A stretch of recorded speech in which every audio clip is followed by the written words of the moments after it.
Hello everyone and welcome to my talk, which is going to be about how we can use TMS alone or in combination with EG to characterize the top-down influence of the frontal fields over the visual cortex. Maybe you know already, but brain oscillations have been proposed to be a possible mechanism through which different brain areas can be linked together to form a neural network.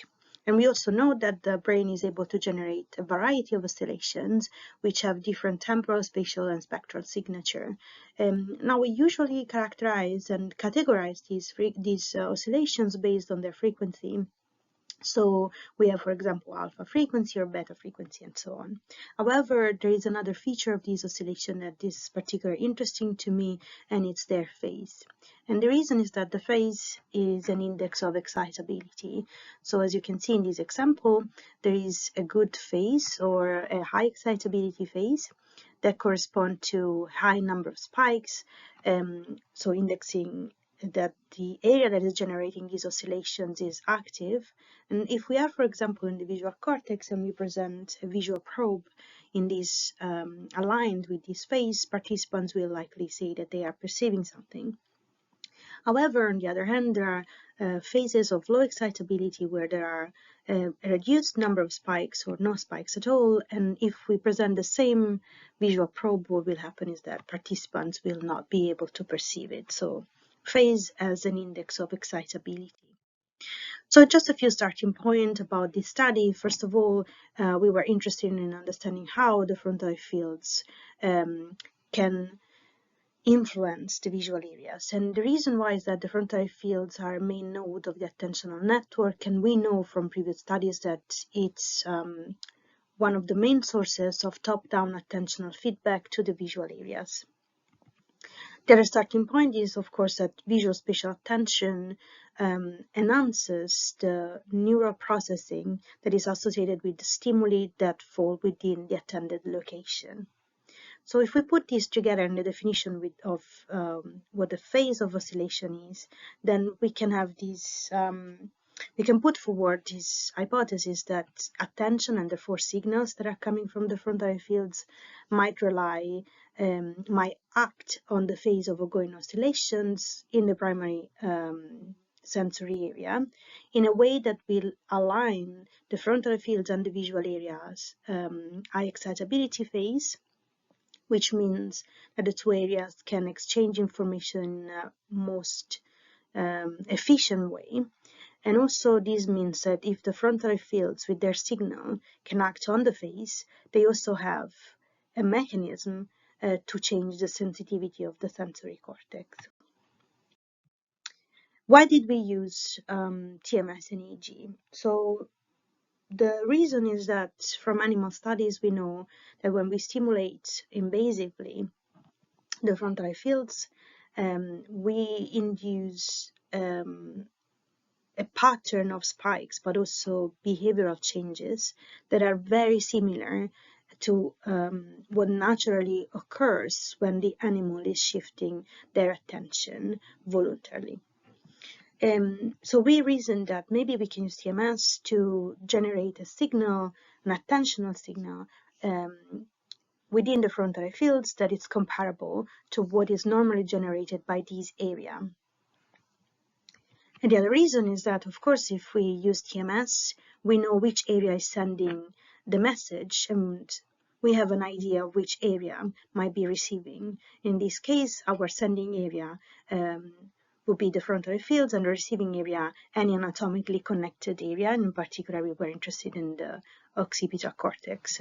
So if you are a fan of brain stimulation and TMS-EG, you know therefore that in this case we have no uncertainty on the direction of the communication, and therefore we have unique information about effective connectivity between the areas that we are testing.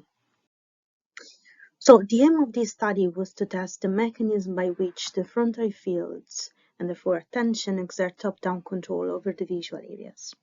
In particular, our hypothesis is that the frontal fields exert this top-down control over the visual areas by phase resetting the oscillatory activity generated by the visual cortex. So this is how our prediction looks like. Here you can see the activity of the visual cortex, and the transmission of information from the frontal fields to the visual cortex. So our prediction is that when the top-down signal from the frontal field is reaching the cortex, the visual cortex, this will cause a phase reset of the oscillatory activity, as you can see here. So the prediction is also, therefore, that if this is the case, no matter how we are going to measure the activity of the visual cortex, if there is a phase reset, we should always be able to see that there is a fluctuation over time triggered by the frontal field activation. So the first experiment that we performed is a concurrent TMS and EEG experiment. And the question we wanted to answer is, are signals initiated in the frontal field changing the occipital cortex activity through phase reset of brain oscillations? To do so, we stimulated the frontal field, and we were interested in understanding if other areas basically were responding to this stimulation. It's a very simple experiment, so we really just applied single pulse TMS into different conditions. We had the real stimulation and a sham stimulation, and we decided to intermix them in a way that was not predictable by participants. They were asked to just fixate across throughout the experiment, and we recorded the EEG. So all the results that I'm going to show to you today about EEG are the difference between the real and the sham stimulation. So we wanted to know how much the real stimulation compared to the sham is able to phase reset the brain oscillations. So to do so, we calculated this index that is called intertrial phase coherence, which is a measure of how much phase reset there is after an event of interest. And these are the results.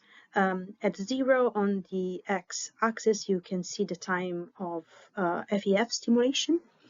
On the y-axis, of course, there's the frequencies, and here what I'm showing to you is the average across all channels. I thought this is of interest because, as you can see here, there is a very wide response, so it's not just a specific frequency. However, if we look at different frequency bands, there is a different topography. So here you can see that if we look around 30 Hertz, the topography is frontal right, which is more or less where we stimulated. If we look at lower frequencies, which is the beta frequency around 15 Hertz, then you can see here that there is a peak at 15 Hertz, just as I said, but the topography is slightly different and seems to point to frontal activation, but also to occipital electrodes being mostly involved.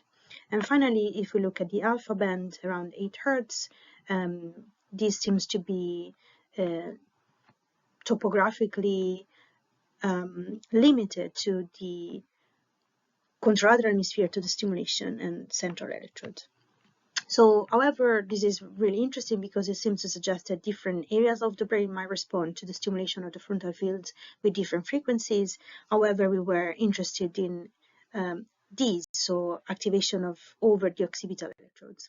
And this is how it looks like. So if we just zoom in these results, so these are just the occipital electrodes as indicated here, and you can see that there is a clear defined increase in phase reset from 0, which is the moment where we are stimulating the frontal fields, up to 200 milliseconds. And this is the only significant effect over the occipital electrodes. And here you can see the topography of the frontal field stimulation, which, sorry, I forgot to mention, but I call attentional stimulation, minus the sham for the intertrial phase coherence. And here you can see the t-values, so a significant effect peaking around 15 Hertz. The second question that we wanted to answer is, are we looking at real oscillations? So we use this BOSC method, which is better oscillation detection, which is very interesting because the method basically rejects all the activity that we are recording with EEG that is not repeating over time and therefore is not oscillatory in nature. What you can see here is for each occipital electrode, what happens, how much of each frequency is present in the real stimulation, which is this line here, and the dashed line is the sham stimulation. And then we just tested whether these two were different, these two conditions. And as you can see, so this is O1, OZ, O2, and IZ. There is always more oscillatory activity in the real stimulation, and interestingly, this goes it's in the band that we found to be significant in the phase reset analysis, so in the beta band between 12 more or less and 19 hertz. So it seems like we are looking into a real oscillation. So the next question we wanted to answer is there any perceptual consequence to this top-down trigger phase reset that the MSEG data seems to indicate? To answer this question, we asked our participant to perform a motion discrimination task. It's a very simple task where they just need to say whether dots are moving towards left or right. But before presenting these moving dots, we activated the frontal eye fields. And the interesting thing about this experiment is that these moving dots could be presented at different intervals from the FEF activation. And this is our hypothesis. So at the beginning, I said if there is a phase reset, no matter how we probe the activity of the visual cortex, we should always be able to see a fluctuation. So basically what we are doing by presenting these moving dots at different intervals from the activation of the frontal fields is just sampling the performance and therefore the activity of the frontal fields, just like this. So these are the results of the behavioral experiment. As you can see here, we have on the y-axis the hit rate, and on the x-axis we have the time from FEF activation. So 0 is the moment when we activate the frontal fields. These moving dots could be presented at 0 up to almost 300 milliseconds. And here we just split this time that we tested into windows. The first one goes from 0 to 200, the second from 71 to 271 milliseconds. So what you can see here is that the performance of the participants basically is fluctuating over time. So here they're quite good, and their performance goes down and then up and down again. And this is true for both these windows. When we formally try to test if there is an oscillation behind these behavioral results, this is what we can see. So here what we did is basically fitting several cosine waves to see if there was a match. So different cosine models have different frequencies. So this is more or less like a fast Fourier. And as you can see here, the models that best explain these data range from 16 to 23 hertz. So in the first window, and more or less the same in the second window. So you can see that there is a frequency pattern in this behavioral data. And the other interesting thing is this is a polar plot indicating the average phase of the performance, the behavioral data, and in blue every single participant. And what you can see here is that there is somehow a consistency across participants, and this is true for the first and the second window.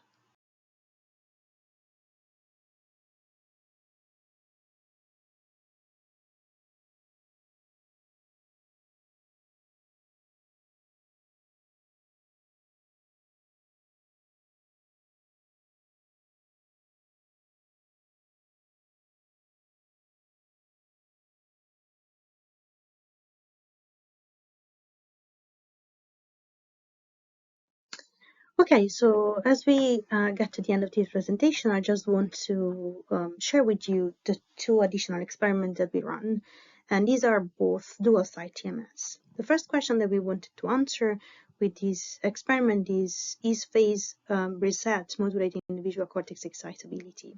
To answer this question, we used a dual-side TMS when the first pulse was always applied to the frontal fields, and the second pulse was applied to the visual cortex. Of course, the assumption is that we will activate also the projections from the frontal eye fields to the visual area. The outcome of these experiments are the amount of perceived foot spins. The interesting thing is that after the activation of the frontal fields, the test pulse, the second pulse, could be delivered at different time points after the FEF activation. And this is exactly what we did before with the motion discrimination task. We just wanted to understand if the amount of perceived phosphines over time, and therefore the excitability of the visual cortex, is also fluctuating over time. So we tested a very big time window.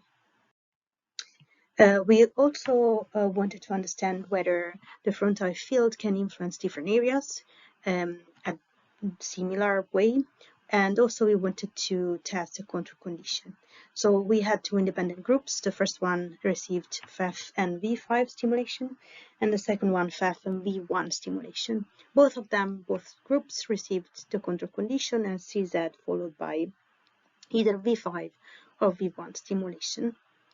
One last thing, we tested 19 intervals covering approximately 300 milliseconds. Great, so let's look at the results for the first group, which is the V5 group.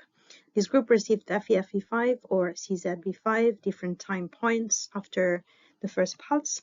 So in the first condition, which I call the attentional condition, because we are generating an attentional impulse, what you can see here is that the number of perceived phosphines is increasing over time and then goes down and then up and down, which seems to indicate that there is an oscillation. This is what happens for the control conditions, is that V5, they're still going up and down, but doesn't look like it's fitting nicely this cosine wave. What I'm showing here in red is the best fitting cosine for the group, which is again in the beta frequency, as we just seen for the EEG-TMS data for the motion discrimination task. The first thing that we wanted to know is that FEF condition and CZ condition are actually different, otherwise there's no point in going forward. And this is the case. They differ for these two frequencies, so in the beta band. So we went on and tried to see how it looks like. So here I'm showing the group best fitting model, which is 17, as I just showed, but also I'm showing you the behavioral performance of the phosphine fluctuations for each individual participant. They look pretty much the same, although some of them are faster. When we formalize this and we look at which frequencies are in their performance, what we see here is that it's a significant that frequencies between 15 and 19 are actually able to explain the behavioral performance for our participants. And it's very interesting because here in the polar plot, you can also see that there is that participants' performance is somehow also in the same phase.